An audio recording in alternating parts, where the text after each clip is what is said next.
హల్లెలూయా. ప్రభువైన యేసుక్రీస్తు నామమున మీ అందరికీ వందనాలు తెలియచేస్తున్నాను. మెండైన దీవెనలు తెలియచేస్తున్నాను. ప్రియ దేవుని బిడ్డలారా, ఈ యొక్క ఉదయకాల స్తుతిని బట్టి నేను దేవుని స్తుతిస్తున్నాను. కొన్ని రోజులుగా ఈ రీతిగా మరి క్రమంగా కొనసాగుతుంది. అందుని బట్టి నేను దేవుని మహింపరుస్తున్నాను. ప్రియ దేవుని బిడ్డ, మరి మన ప్రవర్తనలో నుంచి దేవుని ఏ రీతిగా గణపరచాలి అనే ముఖ్యమైన సందేశము లేదా లోతైన మర్మము మనము గమనిస్తూ ఉన్నాము. మనం యోసేపు చరిత్ర చదువుతున్నాం. రండి, ఈ దినము యోసేపు చరిత్రలోనికి మనం వెళ్ళబోతున్నాం. ఆది కాండము 43వ అధ్యాయము 33వ వచనం నుంచి జ్యేష్ఠుడు మొదలుకొని కనిష్ఠుడు వరకు వారు అతని ఎదుట తమ తమ ఏడు చొప్పున కూర్చుండిరి గనుక ఆ మనుషులు ఒకని వైపు ఒకడు చూసి ఆశ్చర్యపడిరి. గమనించాలి, తండ్రి అయిన దేవుడు క్రమం అంటే చాలా ఇష్టం. ఆయనకు క్రమాన్ని పాటించడం అన్నా, క్రమం పాటించే వాళ్ళన్నా చాలా చాలా చాలా సంతోషం అండి. హల్లెలూయా. ఎందుకంటే సృష్టిలోనే ఆయన క్రమాన్ని ఏర్పాటు చేసిన దేవుడు. సృష్టిలోనే ఆయన క్రమం అంటే ఇష్టపడిన దేవుడు. ఈ క్రమాన్ని పాటించమనే, ఈ క్రమాన్నంతటినీ జరిగించమనే నరుని భూమి మీద దేవుడు సృజించాడు. అయితే నరుడు క్రమాన్ని కోల్పోయాడు. కానీ క్రమం అంటే దేవునికి ఎంత ఇష్టమో ఇక్కడ అర్థం చేసుకోవాలి మనం. క్రమం అంటే ఎంత ఇష్టమనంటే, యోసేపు ఫలించేడు కొమ్మగా, యోసేపు వంశములో నుంచి యేసుక్రీస్తు ప్రభువారి యొక్క జననము వరకు మనము చూస్తూ ఉంటాం.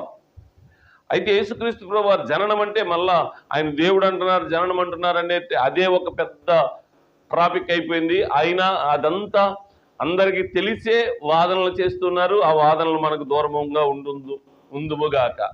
ప్రియ దేవుని బిడ్డ, గమనించండి, యోసేపు అధికారంతో ఉండి అక్కడ వైభోగమంతా అనుభవిస్తూ తనకు హాని చేసిన, కీడు చేసిన వారు అని మనము తలుస్తున్న తన అన్నలు, ఆయన అలా తలంచలేదు కదా. ఆయన తలంచింది మనం తలస్తా ఉన్నాం. మెట్టుకు ఏదైతేనే ఆయన వారిని రెండవ మారు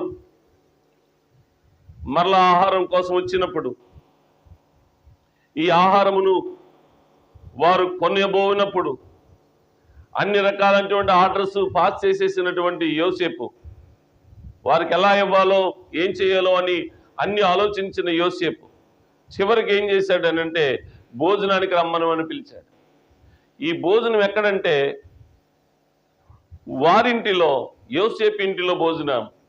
యోసేపు భోజనము చేయడానికి వారిని ఇంటికి ఆహ్వానించి ఈయన తగినటువంటి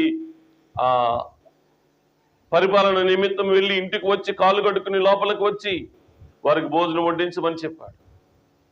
ఈ భోజనము ఒకరొకరు కూర్చున్నారు భోజనానికి. కానీ యోసేపు నిర్ణయించిన స్థానాల్లో వారు కూర్చుంటే వారు వారి వయసు చెప్పున, వారి క్రమం చెప్పున కూర్చుని పెట్టాడు. ఇలా చూసినటువంటి వీరు కొంచెం షాక్ అయ్యారు, ఆశ్చర్యపోయారు. మన క్రమము ఈయనకి ఎలా తెలుసు? మన క్రమము ఈయనకి ఎలా తెలుసు? అయితే వారు ఆశ్చర్యానికి పక్కన పెడదాం. ఇప్పుడు అదంతా మనము ఈ కొద్ది సమయంలోనే మనం మాట్లాడలేము. యోసేపు దేవాది దేవుని యొక్క దృష్టిలో నిందారహితుడిగా ఉన్నాడు, అదొక్కటే. ఈరోజు మనము యేసుక్రీస్తు ప్రభువును అంగీకరించిన వారము క్రమము లేకుండా ప్రవర్తిస్తూ కొంచెము అపహాస్యాస్పదంగా, అనగా దేవునికి అవమానం తెచ్చే విధంగా కూడా ప్రవర్తించడం జరుగుతూ ఉంది. నువ్వు దేవుని ఎరిగినా ఎరగకపోయినా, నువ్వు గొప్పవాడవైనా తక్కువవాడవైనా, మంచి ఉద్యోగం ఉన్నా ఉద్యోగం లేకపోయినా, నువ్వు ధనికుడువైనా దరిద్రుడివైనా, నీకు ముందున్న వారిని, నీ తర్వాత ఉన్న వారిని, నీ ముందున్న వారిని గౌరవించు, నీ తర్వాత వారిని ప్రేమించు. దీనికి అర్థం ఏంటంటే, నీకు పైనున్నవాడు నిన్ను ప్రేమిస్తాడు, నీకు కిందన్న వాడిని నువ్వు ప్రేమించు, నీ పైనున్న వాడిని గౌరవించు. ఈ క్రమం ఎక్కడైతే తప్పుపోతుందో అక్కడ దేవుడు అక్రమమే అంటున్నాడు. ప్రియ దేవుని బిడ్డ, ఈ క్రమము దేవునికి ఎంత ఇష్టమో అక్రమము చేయవారు కూడా అంత అసహ్యమైనది. ఏ కార్యము చేసినా నువ్వు అనుకున్నది జరగాలి, లేదంటే నువ్వే ముందుండాలి అని అనుకోవద్దు. నిన్ను చూసే దేవుడు ఒకడున్నాడు. ఆయన పేరట నీవు లోబడితే ఎంతో నీకు దీవెన. ప్రియ దేవుని బిడ్డ, యోసేపు తన అన్నలందరినీ క్రమంలో కూర్చోబెట్టి భోజనాన్ని కూర్చోబెట్టాడు. ఒక రహస్యం ఏదనంటే, ఇది మధ్యాకాశములో విందుకు సాదృశ్యం. యేసుక్రీస్తు ప్రభువారు పశ్చాత్తాపపడిన వారిని, ఆయన యందు నమ్మకమిచ్చిన వారిని క్రమంగా నడవడానికి ఈ లోకములో తన సేవకులను ఏర్పాటు చేశాడు. క్రమం ఏదో నేర్పించడానికి తన సేవకులను ఏర్పాటు చేశాడు. తన వాక్యాన్ని ఇచ్చాడు. ఆ వాక్యాన్ని పట్టుకుని క్రమం నేర్పవలసినటువంటి సేవకుడు క్రమం నేర్పితే నీ దేవుడు నీకు విందుని ఏర్పాటు చేస్తాడు. అయితే కొంచెం బాధాకరమైన అంశం ఏంటంటే, క్రమం నేర్పవలసినటువంటి సేవకుడు వెళితే అక్కడ ఇంక అన్నీ అయిపోయినట్టే అన్ని చూసేవాళ్ళు కొందరున్నారు. నేను వచ్చేసాను కదా త్వరగా చేసేయండి అన్న వాళ్ళు కొందరున్నారు. కానీ ఆ ఇంటి వారికి కొంచెం నేర్పండి, మీ ఇంటి వారు ఇంకెవరైనా రావాలా, మీ ఇంటి వారు ఎవరైనా రావాలా, ఎప్పుడైనా మీ ఇంటి వారు ఎవరైనా రావాలా అని అడిగావా, నువ్వు ఖచ్చితంగా దేవునికి ఇష్టడైన సేవకుడు. అలాగే నీకు అప్పగించినటువంటి మందను క్రమంలో నేర్పవా, అనగా ఒకే రక్తములో కడుగుబడిన వారము, ఒకే శరీరములో పాలు పొందిన వారము. ఇంకా తారతమ్య భేదాలు పెడుతున్నామా?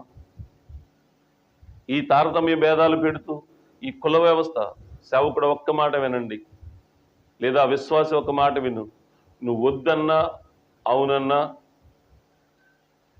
నిన్ను కులమనే ఈ యొక్క వ్యవస్థ వెంబడిస్తూనే ఉంటుంది. ఒకవేళ ఈ కులంలోంచి బీసీకి వెళ్ళు, బీసీ అయినా కూడా కులమే కదా, బీసీసీకి వెళ్ళు, అదైనా కులమే కదా. ఇదంతా ఏదో ఒక ఆపాదనలోకి వెళ్ళిపోతుందా? కానీ అది కాదు. నీవు ప్రత్యేకపరిచిన వారిని, దేవుడు నీకు అప్పగించిన సమాజాన్ని నీవు తారతమ్య భేదం లేకుండా కలిసిమెలిసి ఉండేలాగా చేయగలుగుతున్నావా? అదొక్కటి నువ్వు చేయగలిగితే రహస్యంలో చూచి దేవుడు, నీ యజమానుడైన దేవుడు, నా యజమానుడైన దేవుడు చూస్తున్నాడు. సరే, దేవునికి స్తోత్రం కలుగును గాక.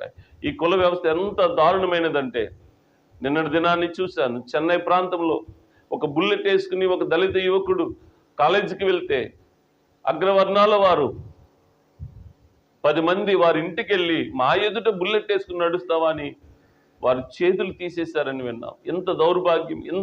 ఎంత అమానుష్యమైనటువంటి లోకంలో జీవిస్తున్నప్పుడు వారు అలా మారడానికి అలా కారణము వారి తల్లిదండ్రులు ఈ వ్యవస్థను పెంచి పోషించటమే. మనకన్నా ఎవరు ముందుండకూడదు అంటమే. కానీ మన ప్రాంతాలు దేవుని కృపలో దీవించబడుతున్నాయి, ఆశీర్వదించబడుతున్నాయని అంటూనే మీ అందరికీ నేను చెప్పే మాట గమనించండి ప్రియ దేవుని బిడ్డలారా. నీకు అప్పగించబడిన ఆ చిన్న మందను క్రమంలో ఉంచు. హల్లెలూయా. సరే, ఇప్పుడు గమనించండి, ఎప్పుడైతే ఈ క్రమంలో పెట్టామో ఇది మధ్యాకాశ విందుకు సాదృశ్యంగా ఉందో, రహస్యములో చూచు దేవుడు యోసేపును తన కొరకు తనను ఏర్పాటు చేసుకుంటున్నాడు. తన కొరకు తనను ఏర్పాటు చేసుకుంటున్నాడు. ఎందుకంటే అది ఒక అద్భుతమైన సంఘటన, అది ఒక అద్భుతమైనటువంటి దీవెన, అది ఒక అద్భుతమైనటువంటి ఆలోచన. యేసుక్రీస్తు ప్రభువారు మత్తయి సువార్త 7వ అధ్యాయం 23వ వచనంలో చెప్తూ మాట్లాడుతున్నారు.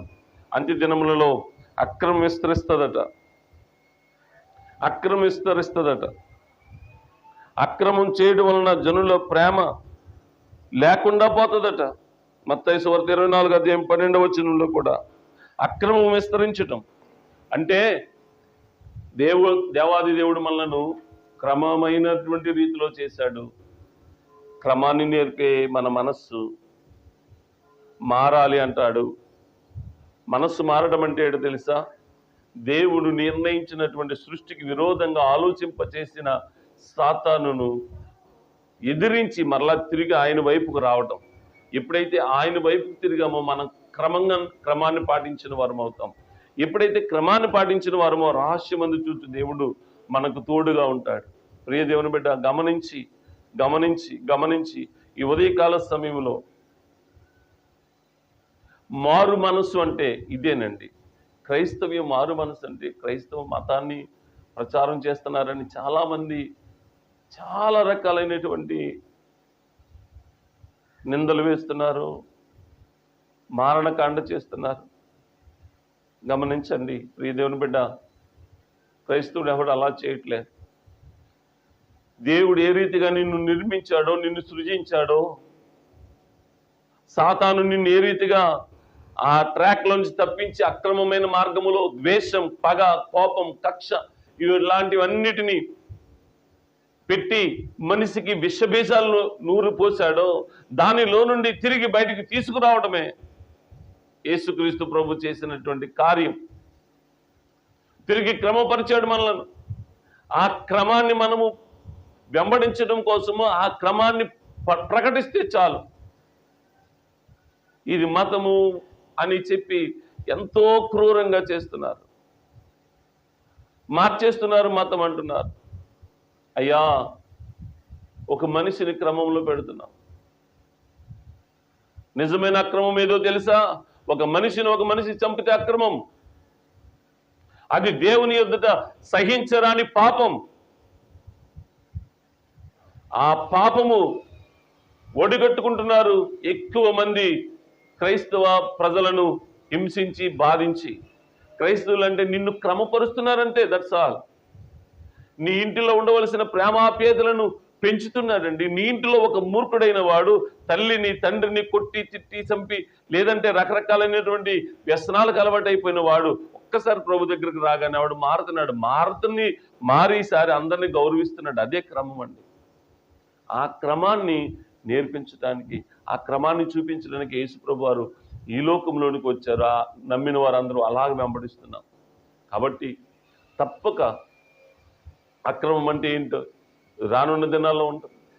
ఈరోజు యోసేపు తన అధికారంలో ఉండి కూడా సమయం వచ్చింది కదా, దీన్ని వినియోగించుకుని ఏదో వీరిని కష్టపడదామని చూడలేదు. ఒక శ్రేష్టమైన ఆలోచన. గమనించండి, ఇదిగో తన అన్నలను గౌరవిస్తూ క్రమాన్ని పాటించాడు. ఈ క్రమము దేవునికి చాలా ఇష్టం. నేను కూడా క్రమాన్ని పాటిస్తే దేవునికి చాలా ఇష్టం. అంటే క్రమంలో నడిచి దేవుణ్ణి స్తుతించి మహిమపరచువారుగా ఉందుముగాక. ఆమె ప్రార్థన. తండ్రి వందనాలు. ఈ దినము యోసేపు ఏ క్రమాన్ని పాటించాడో మేము ధ్యానిస్తూ ఉన్నాం. ఆ క్రమాన్ని బట్టి ఆయన ప్రవర్తన నీకు ఇష్టంగా మారిపోయిందయ్యా. అలాగే తండ్రి, మా ప్రవర్తన కూడా నిత్యత్వానికి చేరుకునే మంచి ప్రవర్తనగా ఉండున్నట్లు మాకు అందరికీ సహాయం చేయండి. ఎక్కడైనా అక్రమం చేసి ఉంటే ఇది నన్ను క్షమించమని అయ్యా. ఇదిగో తండ్రి నాయన, చూస్తున్న వారు కూడా క్షమింపబడినట్లు నీ హస్తము చాపమని వేడుకుంటూ ఇది నన్ను వారి ప్రయాణాల్లోనూ, పనిపాట్లోను, ఉద్యోగాల్లోను, వ్యాపారాల్లోనూ అన్నిటిలోనూ నీ సన్నిధి తోడుంచమని, దీవించమని, ఆశీర్వదించమని, మహిమ ఘనత ప్రభావాలు మీరు పొందమని, మహిమ ఘనత ప్రభావాలు మీరు పొందమని నజరేయుడైన యేసు నామమున వేడుకుంటున్నాను తండ్రి. ఆమేన్. అందరికీ వందనాలు. God bless you. దేవుడు మిమ్మల్ని అందరినీ దీవించును గాక.